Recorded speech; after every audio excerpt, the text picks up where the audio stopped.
Steve, the roots of this particular fight may actually go back years, but one date to return to is before the recent increase in shootings, a time when we didn't seem to be talking about violence, at least not as we are now. Back in April, Mayor Ballard paid a visit to India, a trade mission the Republican mayor has made several times. What is the one thing we remember from that trip? Oh, goodness me. That was brilliant stuff. Cricket, and the mayor's desire to build cricket fields as part of the World Sports Park on Post Road. Democrats and some Republicans on the council criticized the mayor for using Rebuild Indy money to build that park. But no one at the time was suggesting what the council, controlled by Democrats, would approve last month, setting aside more Rebuild Indy money for new police officers.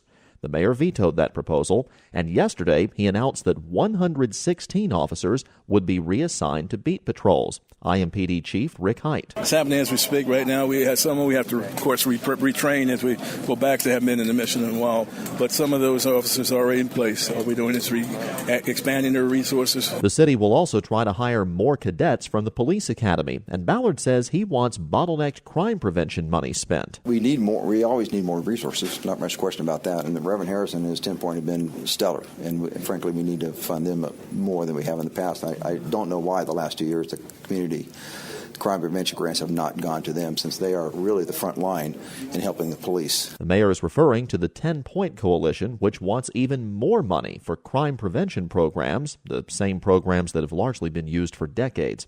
Democrats, naturally, want to win back the mayor's office, and they appear to see an opening in the crime issue. Some have adopted the slogan, "Cops, not cricket." And after word got out that the mayor would announce his police plan yesterday, other law enforcement officials, all Democrats, hastily called their own news conference. It ostensibly was to announce the result of a sex offender sweep, but when Marion County Sheriff Jack Layton was asked if his deputies could help in the gun crime fight, this was his response. I'll give you the simplest answer I can. We've never been asked. You know, the law states that the sheriff has certain responsibilities, but that doesn't diminish the abilities of the sheriff or sheriff deputies. Our powers, through the so-called merge, our powers were never diminished, just our responsibility was changed around. That doesn't mean that we, as the sheriff's office, cannot still take on some of that to help out. But quite frankly, the phone hasn't rang, and we haven't been asked to help out. And to make sure his point was made, the Democratic sheriff went on to reiterate 3 more times how his department hasn't been asked to help by the Republican mayor's office.